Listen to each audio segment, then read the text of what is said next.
playing on a bad knee, goes for 35, 7, and 10. Defensively, Dallas playing lockdown D against the Clippers. Bill, what did you see from Luka and the Mavs here in Game 5? Yeah, Akeem, this is the Mavs team we saw starting in early March when they really started to integrate the guys they brought in at the trade deadline. Over that stretch, going back to basically March 7th, they had the best defense in the NBA. They had one of the 3 best net ratings in the NBA, and then the 2nd best record in the NBA. And that was behind exactly what you just talked about. Remarkable D, and Luka and or Kyrie taking over games and injecting that offense. And we saw the defense in this game, and as you noted, we saw Luka Doncic, who had been self-critical of not giving Kyrie enough offensive help, be an absolute menace to that Clippers team. Was that the last Clippers game that we see in Crypto.com Arena? I think it is. I mean, what's really confusing about this team and confusing about the legacies, I think, to a large extent of James Harden and to maybe a lesser or still evolving extent of Paul George is, as brutal as those guys were, and I'm sure we'll talk about it, there's a world where Harden and or PG show up in the next game in Dallas and force a Game 7 and play really well. It's hard to peg. It feels like it. I think Dallas is the better team. We're talking about that defense. That has been largely a consistent factor going back several months now. Luka Doncic looks really comfortable. Kyrie's had a great series. I just think the Mavs are a markedly better basketball team. They're going to be at home. That tracks and makes sense, but it's been such a fun, bizarre, upside-down postseason. You never know. 22 points on 6 of 25. That's the combined numbers of Paul George and James Harden. What are we doing? What are we doing, Bill? It is an abdication of responsibility, maybe of effort or focus and of excellence. Let me throw in 0 for, I know they sat for big chunks of it, but 0 for 5 in the fourth quarter. The time they were out on the floor, neither guy could hit a bucket. So this has been the reality for James Harden in his career. I know he's a 3-time scoring champion. I understand the guy's won an MVP, and he did define offensive excellence at an individual level for a big chunk of his career when he was in Houston. But he's always been underwhelming in the postseason. And even though he's had some good games, you sort of knew this was coming, the Harden dud game. But to see it in conjunction with Paul George, not a must-win game, but in a really important game, you're at home, you have a chance to maintain home court advantage come what may when you go back to Dallas. I got nothing for you, Akeem, other than this has happened often with Harden and often enough with Paul George. It may be really disappointing. It is not, unfortunately, utterly surprising. Maybe what it tells you is the big 3 doesn't work anymore. Didn't work in Phoenix, didn't work in Brooklyn. Doesn't look like it's going to work here with the Clippers. The series moves back to Dallas for Game 6 on Friday. Mavs with a chance to close it out.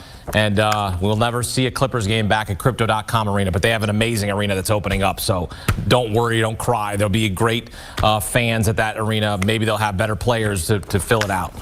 Meantime, the Celtics take care of business. They crushed the Heat. They dismantled the Heat in Game 5. Win the series. Bill, from a Boston perspective, what's your biggest takeaway from this series?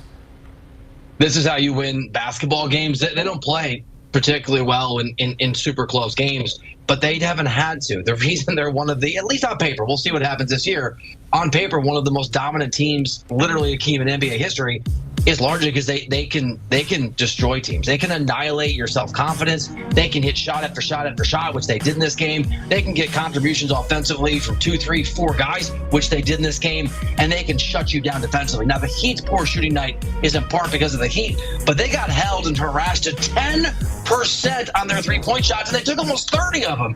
This is just the excellence of the Celtics, the promise of the Celtics, absolutely encapsulated into a single game. This is as good a 48 minutes of basketball as you can see. And the key, maybe they don't maintain it. They're going to play better teams going forward. They're going to play healthier teams, you presume, going forward. The Heat were missing a bunch of guys. But this was a showcase of what the Celtics can be and why they're the favorite in Vegas and the favorite with a lot of folks to be NBA champions in June. Boston will play the winner of the Cleveland-Orlando series in the semifinals. Cleveland with a 3-2 lead in that series.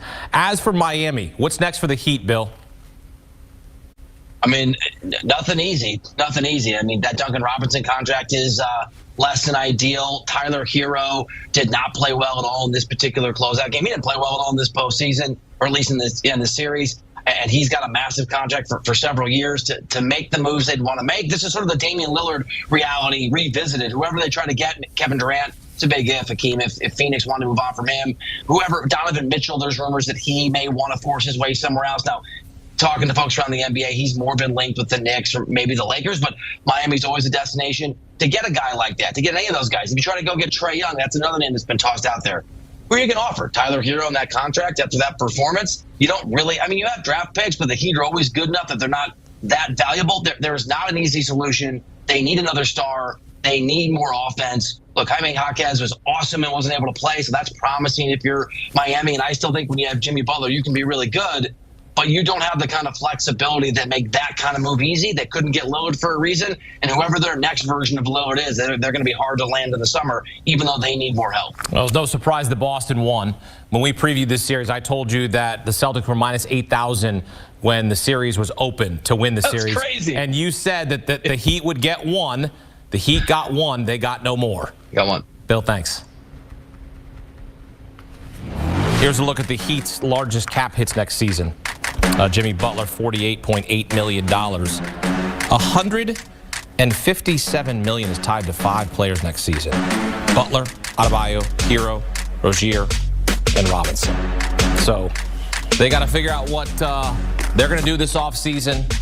One of the priorities, getting Jimmy Butler healthy going into next season and not have to play in the play-in game. Play in the regular season. Get a better seed so you don't have to play the 1 seed Celtics in the first round. That's what you got to do. Got to take care of business. Got a pair of Game 6s on Thursday, both in the East. Pacers up 3-2 on the Bucks. Giannis and Dame both listed as doubtful. Knicks looking to knock out the 76ers after blowing a late lead in Game 5. New York failed to hold on to a 6-point lead with 28 seconds to play. Also, make your free throws. Back here with Bill Ryder. What we watched on Tuesday was embarrassing. Up 6 with 28 seconds to play. Make your freaking free throws. They're free. Bill, what has to happen for the Knicks to win Game 6 on the road? They have to make their free throws. That would be a good look. There are several things. This is a remarkably close series. It has come down to a shot here or there, maybe a whistle swallowed or not here or there, a mistake here or there. So you got to have a great game from Jalen Brunson, obviously. You need some of those role players to step up, Dante DiVincenzo in particular.